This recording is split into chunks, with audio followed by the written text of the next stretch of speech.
finally convince the girl of your dreams to, you know, come back to your place. Maybe you're going to cook her some dinner. What vinyl are you putting on? Or your wife, maybe, in this case. I kind of like that Stan Getz record that's got all that Brazilian vibe to it. All right.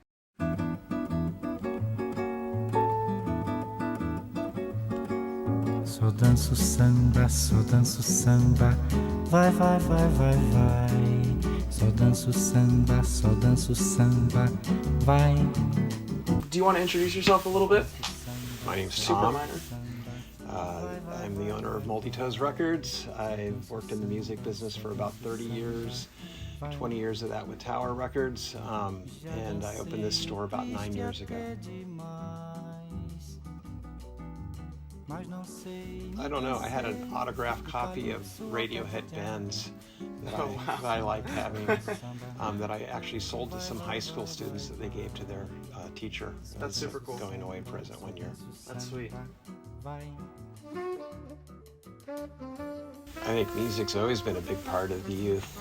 It's kind of a common ground link, gets people together. Yeah. And, I mean, you think about it, back in the 50s, they were taking record players and 45s to parties. Now they're playing their Taylor Swift on their phone. Yeah, for sure. First record I ever bought with my own money was Abbey Road by the Beatles. Wow, okay. So that's and I still own it to this day. It's not this one though, No, right? it's not this one. Mine has one of those little tape things with your name on it down here in the lower corner. Okay, cool. I like just about everything except for I just can't connect with rap. I just have never been able, like, there's a few things that I do like, but for the most part, I just don't enjoy it.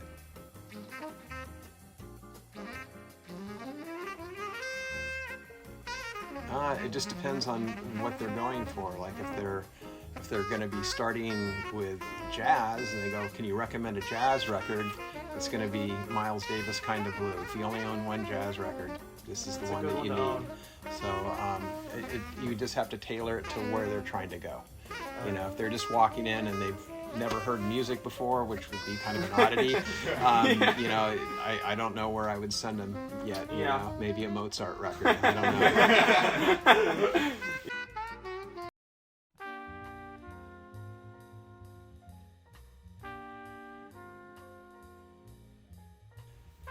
There's this band from San Francisco called The Residents, and one of my favorite records, by the way.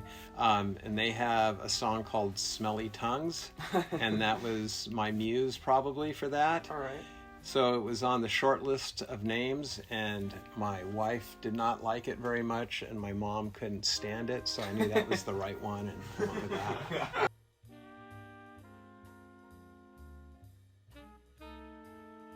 No, I did pull some records out, though, stuff that makes it to my turntable. I've already shown you two of them. Yeah, let's take a look at the rest. This guy here, it's Muddy Waters playing with a bunch of people who they think is like God. So he's got Eric Clapton, a couple of guys from the Rolling Stones, Steve Winwood playing with him, and you can tell everybody's having a good time. That's super cool. A lot of fun. So that's a really good record.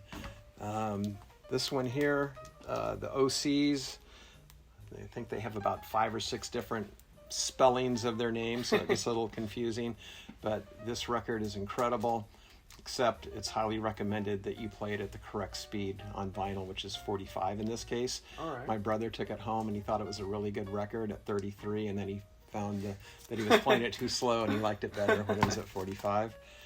Ooh. What do we got here? Radiohead. I hated this record when I first heard it. I was the manager of the Tower store in Schaumburg, and I just didn't get it. I couldn't figure it out. And it was the end of the year, and I asked my assistant manager and my rock buyer what their favorite record was, and both of them said this one. So I bought it on cassette, threw it in the car, and listened to it for 2 weeks straight, and then I go, okay, I get it now. And I was fortunate enough to see them on this tour, too. It was a really good show. That's super interesting. I feel like some of my favorite artists as well I had to listen to for a little bit before I started to actually really appreciate Well, it. So, that's a good thing. Usually, if you like a record on the first listen, it turns out to be a shitty record. yeah, for sure. So yeah, if it Yeah. takes a while for it to soak in, Yeah. then that's a good thing. All right. This band, the Gang of Four, kind of an overlooked post-punk band. I got to see them on this tour also, and these guys rock. They use feedback to a different level in their songs. Just incredible, loud, boisterous. Who's this? Another blues record, The Black Keys. This is truly them getting into the blues. It's just drenched in the blues. I love this record. And one of my favorite bands is The Replacements, and I really like this record a lot. Sweet. A lot of people are ditching their CDs, and I wouldn't say CDs are my favorite format, but they sure are convenient and they sound great. But I really prefer listening to stuff on record. It's more, you're more involved with it. You have to be there to drop the needle on, pick it up, flip it over. It's not hitting a button going on to the next song. Yeah. All right. And you know why they call it streaming, right? Why? Because it sounds like piss. Well,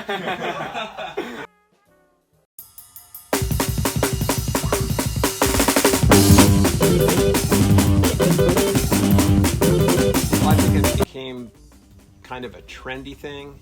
The story that I heard is one of the big box stores, I don't know if it was Kmart or Walmart or whoever, accidentally ordered a record on vinyl, which they hadn't carried forever. I think it was a Pearl Jam record maybe. And half the stores kept it in the back room, the other half put it out. The people that put it out, they sold them all. And a letter was sent down, if you still have those records, please put them on the sales floor. And that kind of got the ball rolling, I guess, if that story is in fact true. Yeah. It might just be a myth, you know, but I heard about that, and that kind of brought it up to light. And then, you know, Urban Outfitters jumped into it, and I think that kind of made it a hipster thing.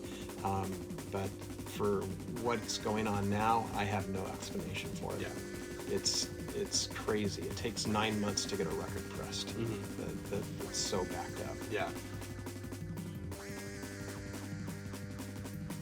It's you have it in your hand. It's tangible.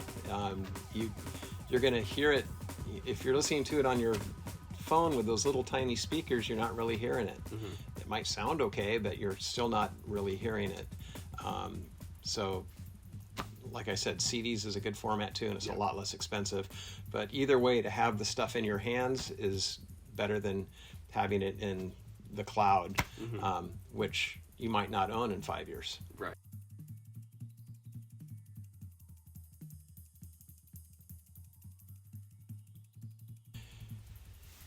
Louis Armstrong said there's two kinds of music, good music and bad music, and I don't think he meant that in a critical sense. I think he just meant, like, if you like it, it's good. If you don't like it, it's bad. So I try not to diss bands. If somebody likes it and it's getting them into music, more power to that band.